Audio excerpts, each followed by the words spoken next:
చూస్తున్నాం. పొట్టకూటి కోసం విదేశాలకు వలస కూలీగా వెళ్లిన వ్యక్తి జాడ తెలియక అతని కుటుంబ సభ్యులు ఆందోళన వ్యక్తం చేస్తున్నారు. శ్రీకాకుళం జిల్లా కవిటి మండలం బోరివంక గ్రామానికి చెందిన శివ అనే యువకుడు 6 నెలల క్రితం ఇచ్చాపురంలోని శ్రీ పంచముఖి టెక్నికల్ ఇన్స్టిట్యూట్ ద్వారా దుబాయ్ దేశానికి వెళ్లాడు.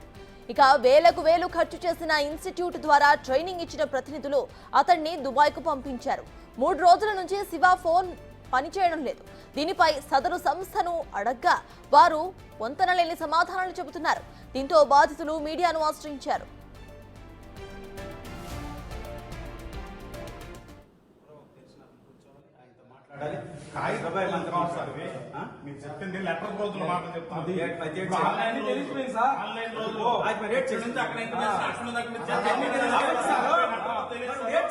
చనిపోతే మనకు తెలియదు. ఎలా తెలిసి చెప్పింది ఎలా తెలిసి ఫస్ట్ ఒక అతను చచ్చిపోతే అక్కడికి మనం ఇక యువకుడి ఆచూకీ కోసం ఇచ్చాపురం ఇన్స్టిట్యూట్ యాజమాన్యాన్ని సంప్రదించగా నిర్లక్ష్యంతో సమాధానం తెలిపారని శివ కుటుంబ సభ్యులు చెబుతున్నారు. దీంతో ఆగ్రహించిన గ్రామస్తులు మూకుమ్మడిగా యాజమాన్యాన్ని ప్రశ్నించారు.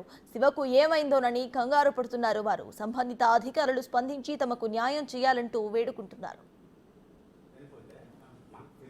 ఎలా తెలిసి చెప్పింది ఎలా తెలిసి ఫస్ట్ ఒక అతను చచ్చిపోతే అక్కడికి మనకు ఉన్న కుర్రోళ్ళు ఇన్ఫర్మేషన్ ఇప్పిస్తారు ఫస్ట్, అవునా కదా?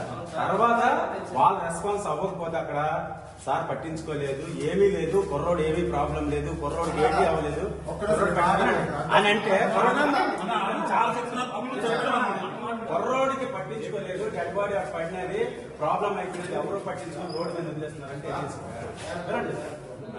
ఏమైనా బతుకు తెరువు గురించి ఏదో కూలీ నాలి చేసుకుని ఊర్లో ఉంటే బతుకు తెరువు గురించి రెక్కాడితే డొక్కాడిన పరిస్థితిలో ఉన్న కుటుంబాన్ని ఆదుకోవాలని దుబాయ్ వెళ్తే అంటే ఇతర దేశం వెళ్ళి ఏదో పని చేసుకుంటానని పంచముఖి ఇన్స్టిట్యూట్కి వచ్చి వీసా అప్లై చేసుకొని ఇక్కడే ట్రైనింగ్ చేసుకుంటూ ఇక్కడే ఇంటర్వ్యూ చేసుకుంటూ దుబాయ్ వెళ్ళడం జరిగింది సార్.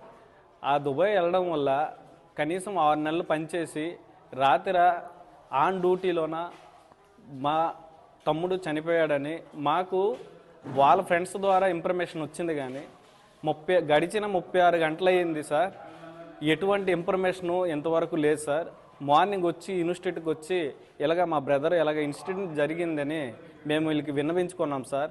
అక్కడ నుండి మెసేజ్ రూపంలో కానీ ఫ్యాక్స్ రూపంలో కానీ మాట రూపంలో కానీ ఏదో ఫోన్ రూపంలో కానీ చెప్తామని అనుకోకుండా వీళ్ళు ఇష్టం వచ్చినట్టు మాట్లాడుతున్నారు సార్. ఎంతవరకు ఐసీయూలోనే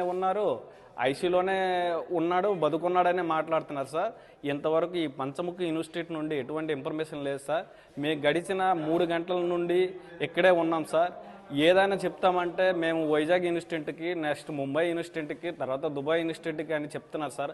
చనిపోయి 36 గంటలు గడిచినా కూడా ఈ ఆఫీస్ నుండి కూడా ఒక కాల్స్ రాలేదు. ఈ ఇన్స్టిట్యూట్ నుండి మాకు ఎటువంటి ఇన్ఫర్మేషన్ కూడా లేదు. ఇంటి వద్ద ఒక తల్లి మాత్రమే ఉంది. తండ్రి చనిపోయి 10 సంవత్సరాలు అయింది. ఒక తమ్ముడు ఉన్నాడు. ఆ తల్లికి యాక్సిడెంటల్గా చిన్న దెబ్బ తగిలిందని చెప్తే ఆవిడ సఫర్ అవుతూనే నిన్నటి నుండి 36 గంటలు అయింది సఫర్ అవుతూనే ఉంది. కానీ కనీసం చనిపోయారని ఒక ఇంటిమేషన్ కూడా వీళ్ళు ఎవరు ఇవ్వడం లేదు మాకు. ఆ అబ్బాయి చెప్పింది నిజమా కాదా అని మార్నింగ్ మేము వచ్చాము ఈ శ్రీ పంచముఖి ఇన్స్టిట్యూట్కి. వచ్చి సార్ మాకు ఇలా శివ మధ్య ఒక అబ్బాయి ఇక్కడ నుండి వెళ్ళాడు, అతను చనిపోయాడా లేదా మాకు క్లారిటీ ఇవ్వండి అని చెప్పి అడిగేసి మళ్ళీ వస్తామని చెప్పి వెళ్ళినా కూడా చాలా నిర్లక్ష్యంతో వాళ్ళు సరే చెప్తామని చెప్పి ఆ పైన వైజాగ్ ఇన్స్టిట్యూట్ అని, ఆ పైన ముంబై ఇన్స్టిట్యూట్ అని, ఆ పైన ముంబై నుండి దుబాయ్ ఇన్స్టిట్యూట్ అని ఇలా 4 ఇన్స్టిట్యూట్ల తర్వాత మీకు కాల్స్ వస్తాయని చెప్పారు. సరే అని మేము వెళ్ళాము. తర్వాత మళ్ళీ ఇప్పుడు 3 గంటల 30 నిమిషాలు ఇక్కడ రావడం జరిగింది.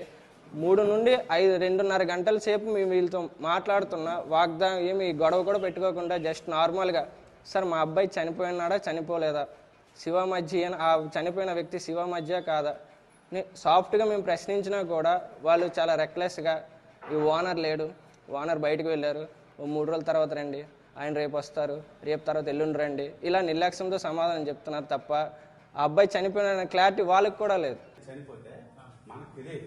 ఎలా తెలిసి చెప్పింది ఎలా తెలిసి ఫస్ట్ ఒక అతను చచ్చిపోతే అక్కడికి మనకు ఉన్న కుర్రోళ్ళు ఇన్ఫర్మేషన్ ఇప్పిస్తారు ఫస్ట్, అవునా కదా?